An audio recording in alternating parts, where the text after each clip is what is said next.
कल हमने यावदुनुम तावदुनी उपसूत्र अनुरूपेण और शकलन व्यकलन वर्ग ज्ञात करने की 4 विधियाँ पढ़ी थी। आज हम अन्य विधियाँ पढ़ेंगे। आज हम विधियाँ पढ़ेंगे एकाधिके,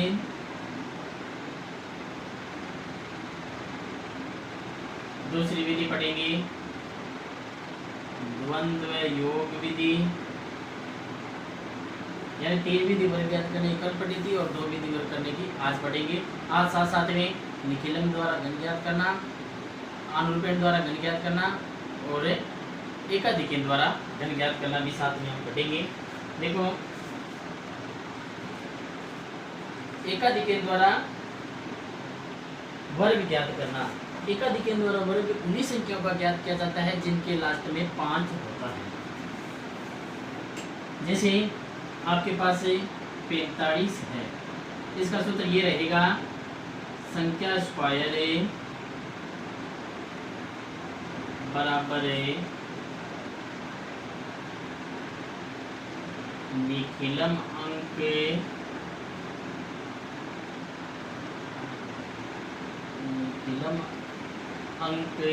प्लस 1 और 5 इंटू 5। अब देखो इस सूत्र के अनुरूप में डालेंगे। निखिलम अंक आपके पास 4 है तो इसको करेंगे। देखो 45 का स्क्वायर बराबर 4 और 4 प्लस 1 और लास्ट में 5 इंटू 5 है आपके पास। तो ये हुए 4 इंटू 5 और 5 पंजे 25, 5 चौके 20, 20 और 25। ये आपका उत्तर है। इसी प्रकार एक और बताऊंगा आपको मैं, 125 का देख लो। सूत्र यही रहेगा, संख्या चेंज होगी ओनली।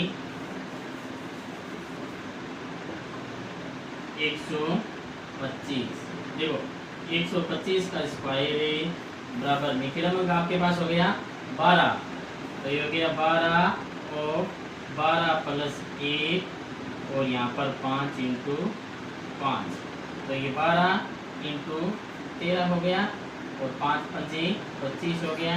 12 को 13 से गुणा करोगे तो आपके पास 156 आएगा और ये 25 आ गया। ये निखिलम यानी एकाधिकेन द्वारा वर्ग इस प्रकार ज्ञात किया जाता है। सूत्र ये रहेगा संख्या स्क्वायर बराबर निखिलम अंक प्लस 1 5 इंटू 5। इसके बाद में द्वंद्व योग विधि द्वारा वर्ग ज्ञात करना। द्वंद्व योग में वर्ग ज्ञात करने के लिए सबसे पहले समूह बनाए जाते हैं। समूह बनाने के बाद में सूत्र लगेगा। देखो आपको मैं बताता हूँ, ये सवाल हो गया जैसे 365, ये 3 अंक है इसमें, तो समूह कितने बन गए इसके? समूह है एक बन गया 3, एक 3 6, एक 3 6 5, एक 6 5 और एक 5। ये इतना समूह बन गया। ये देखो इस रूप में डाल सकते हो आप, ए बी सी का स्क्वायर। तो देखो सूत्र किस प्रकार टूटता है, ये ए का स्क्वायर ऑब्लिक 2 ए बी, ये क्या आएगा 2 ए सी प्लस बी का स्क्वायर और फिर आ जाएगा 2 बी सी और ये सी का स्क्वायर। केवल इन संख्याओं में ऊपर वाली संख्या देख लो, इन मान रखना है, मान रखते हैं आपके पास उत्तर आ जाएंगे। ये आ गया 365, ये आ गया 3 का स्क्वायर 2 इंटू ए, यहाँ पे देखो 3, बी यहाँ पे 6, तो 3 इंटू 6, 2 ए सी, 2 ए यहाँ पे है 3, सी यहाँ पे है 5 प्लस बी 6 का स्क्वायर और यहाँ पे 2 डी आपके पास 6, सी आपके पास है 5 और लास्ट में सी का स्क्वायर, ये हो गया 5 का स्क्वायर। 3 का स्क्वायर हो जाएगा 9, 6 3 18, 18 2 36 और इसी प्रकार ये 5 3 15, 15 2 30 ये हो गए और 36 ये हो गए। ये 5 6 30, 30 2 60 और ये हो गए 5 के 25। पहले जोड़ दो इनको, 9 36, ये 30 और 36 66, ये 60 और ये 25। अब प्रत्येक एक एक संख्या उतार जाएगी। यहाँ 5 आ गया, 2 इधर चला गया, 62 हो गया, शेष रह गए 6, 66 और 6 72 हो गया, फिर शेष रह गए 7, 36 और 7 43 हो गए, ये 3 और शेष रह गए 4, 9 और 4 13, ये 13 32 से 25। तो इस प्रकार से ये चलेगा। आगे देखो, यानी द्वंद्व योग में सबसे पहले सूत्र जो संख्या आपको दी गई होती है उनके समूह बना लो। समूह बनाने के बाद में ए बी सी के रूप में उसको तोड़ दो। तोड़ने के बाद जिस प्रकार मैंने ये सूत्र लिखा उसी प्रकार से आप इस सूत्र में मान रखो, मान रख के आपके उत्तर निश्चित रूप से आ जाएंगे। इसके बाद में वर्ग ज्ञात करने की मैंने आपको विधि पूरी बता दी। यावगुणन तावगुनी, सूत्र अनुरूपेण, संकलन व्यकलन, एकाधिकेर और द्वंद्व योग। अब 3 विधियां हैं घन ज्ञात करने की। देखो घन किस प्रकार ज्ञात करते हैं। घन ज्ञात करने की आपके पास 3 विधियां हैं। पहली विधि आपकी है सूत्र निखिलम द्वारा।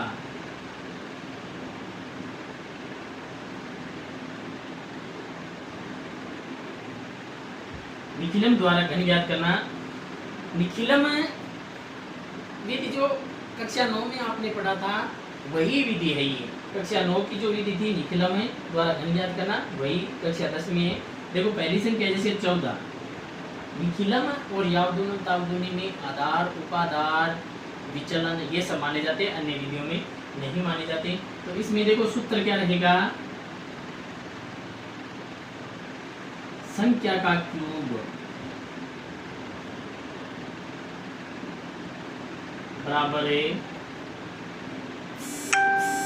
उपाधार स्क्वायर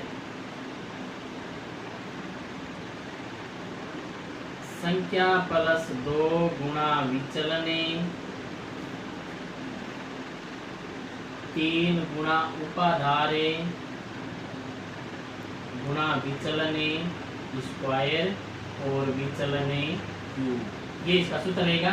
अब देखो आपके पास संख्या है 14, तो इसमें आधार कितना हो गया, आधार हो गया 10, आधार 10 है तो उपाधार 10 गुणा 1 यानी कि उपाधार अंक 1 हो गया और विचलन हो गया इसमें 4।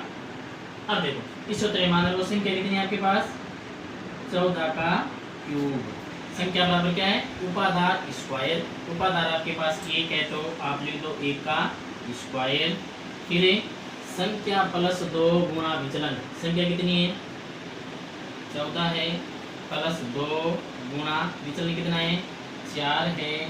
फिर 3 गुणा उपाधार, 3 गुणा उपाधार, उपाधार कितना है 1, विचलन है स्क्वायर, विचलन कितना है 4 का स्क्वायर और फिर विचलन क्यूब यानी 4 की क्यूब। अब देखो 1 का स्क्वायर 1 होता है, 1 इंटू 4 2 8, 14 प्लस से 8 हो गया ये 4 का स्क्वायर है 16, 3 इंटू 16 और 4 का क्यूब है 64। अब देखो 14 और 8 हो गए 22, 16 16 3 48 और ये हो गए 64। देखो 4 का 4, ये 6 इधर चला गया तो 48 और 6 हो गए 54, 54 के 4 हो गए, शेष रह गए 5, 22 और 5 है 27। तो यानी 27 और 44 से किसका वर्ग होता है 14, किसका घन होता है 14 का घन होता है। तो इस प्रकार से आप ही निकालो, यानी सूत्र याद रखना संख्या क्यूब बराबर उपाधार स्क्वायर संख्या प्लस 2 गुणा विचलन 3 गुणा उपाधार गुणा विचलन स्क्वायर और विचलन का क्यूब। दूसरी विधि आपके उपसूत्र अनुरूपेण द्वारा घन, वो देखो ये सबसे सरल विधि है। वैसे उपसूत्र अनुरूपेण द्वारा घन, अनुरूपेण द्वारा आपने वर्ग ज्ञात किया था, उस समय 3 खंड बनाए थे और घन ज्ञात करने में आपको 4 खंड बनाने पड़ेंगे। तो उपसूत्र अनुरूपेण द्वारा देखो संख्या लेते हैं हम 16 दिया गया इसमें, तो ये लो 16 का क्यूब। इसमें कोई सूत्र नहीं होता, किसी 4 खंड बना लो आप। फर्स्ट सेकंड, थर्ड और ये फोर्थ। पहले 1 का क्यूब इसमें और लास्ट में 6 का क्यूब, यानी 16 हो गया आपके पास। इधर लिखोगे 1 इंटू 6 और इधर भी लिखोगे 1 इंटू 6, दोनों में 1 इंटू 6 और 1 इंटू 6 आपने लिख दिया। एक बार 1 का स्क्वायर लिखोगे और दूसरी बार 6 का स्क्वायर। देखो कितना सरल है। 1 का क्यूब 1 आता है, 1 का स्क्वायर 1 को 6 से इंटू करोगे 6 ही आएगा। 6 का स्क्वायर 36, 36 को 1 से करोगे 36 ही आ गया। और 6 का क्यूब होता है 216। अब पहले और लास्ट वाले को कुछ करना नहीं आपको, बीच वाले जो दोनों हैं उनका डबल कर दो, यानी 6 का डबल 12 और 36 का डबल 72। ये इसमें ऐड कर दो, ये आपके अनुरूपण द्वारा घन हो गया। 1 का 1 आ गया, ये 12 और 6 18 हो गया, ये 36 और 72 108 हो गया, और ये 216 का 216। एक एक अंक आना है। ये 6 का 6 आ गया, 21 इधर चला गया, 108 और 21 129 हो गया, 129 का 9 शेष रह गए 12, 18 और 12 30 शेष रह गए 3, 3 और 1 4, यानी आपका आंसर कितना हो गया 4096। इसी प्रकार से एक में आपको बता देता हूँ एकाधिकेन पूर्वेण द्वारा घन, और उसके बाद आपकी 1.2 कंप्लीट हो जाएगी। परीक्षा में 3 नंबर का सवाल इससे पूछा जा सकता है।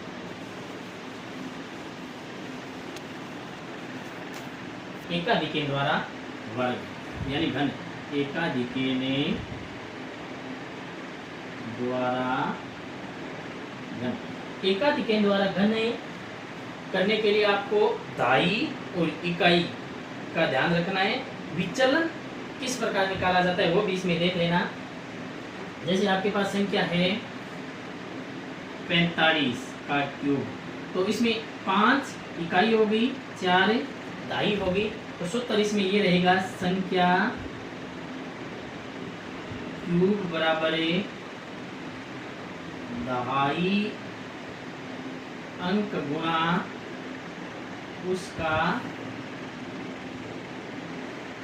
एकाधिकेन, दाई अंक का वर्ग, दाई अंक वर्ग गुणा उसका एकाधिकेन, फिर दाई का वर्ग गुणा विचलन, फिर 3 गुणा दहाई गुणा इकाई स्क्वायर, और फिर लास्ट में इकाई क्यूब। अब देखो विचलन कैसे निकाला जाता है। देखो इसमें विचलन आप इस प्रकार से निकालोगे, लास्ट वाली जो संख्या है यानी जिसको आपने इकाई माना है उसको 3 से मल्टीप्लाई कर दो, 3 इंटू 5 और 10 घटा दो उसमें से, ये आपका क्या जाएगा विचलन। ये हो गए 5 दिए 15 माइनस 10, 15 में से 10 गए 5, यानी कि 5 उसमें विचलन आ गई। जैसे आपके पास 73 है तो आप क्या करोगे, 3 को 3 से गुणा करोगे, उसमें से 10 घटाओगे, तो ये 9 माइनस 10, यानी आपका विचलन आएगा माइनस का 1। इस प्रकार विचलन निकाल लेना। उसके बाद सूत्र में मान रखने, मान रख के आपके उत्तर आ जाएंगे। जैसे मैं रखता हूँ 45 का क्यूब बराबर दाई स्क्वायर यानी 4 का स्क्वायर गुणा एकाधिकेन, 4 का एकाधिकेन कितना होता है 5 होता है, दाई का स्क्वायर फिर 4 का स्क्वायर गुणा विचलन, विचलन आपके 5 आया हुआ है, ये 5, फिर 3 गुणा दाई आपके पास 4 है, इकाई आपके पास 5 है, तो 5 का स्क्वायर और इकाई क्यूब यानी 5 का क्यूब। ये हो गई 4 का स्क्वायर 16 इंटू 5, ये भी 16 इंटू 5, ये हो गई 5 के 25 यानी 3 इंटू 4 इंटू 25, और ये हो गई 25 125 आ गया। ये 16 पंजे 80, ये भी 16 पंजे 80, ये बच्चों को 100 को 3 से 300 आ गया, और ये 125 आ गया, यानी एक एक अंक आना है फिर उसमें, तो ये 5 का 5 आ गया, 12 इधर आएगा, तो ये 312 हो गया, 312 का 2, आपके पास शेष रह गए 31, 31 इसमें आकर जुड़ेंगे, तो जुड़ते ये हो गए 111, 111 का 1 शेष रह गया, फिर आपके पास 11, 80 और 11 हो गया 91।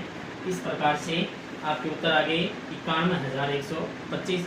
इसी प्रकार आप निकालना, विशेष इस विधि में ये है कि आपको विचलन निकालना आना चाहिए। विचलन आपको मैंने बता दिया कि लास्ट जो संख्या है यानी जिसको आप इकाई मान रहे हो उसको 3 से मल्टीप्लाई कर दो और 10 से उसमें से घटा दो, आपके विचलन आ जाएंगे। फिर आप सूत्र में मान रखो, मान रखते ही आपके उत्तर आ जाएंगे।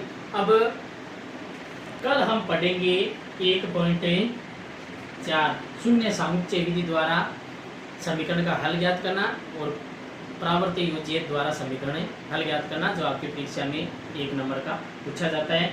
आज आपके लिए इतना काम है, इतना अच्छी तरह से निकालना। निखिलम द्वारा घन, उपसूत्रानुरूपण द्वारा घने, एकाधिकेन पूर्वेण द्वारा घने, द्वंद्व योग विधि द्वारा वर्ग और एकाधिकेन द्वारा वर्ग, यानी 5 विधि आपको मैंने बताई। 5 अच्छी तरह से आप निकालना।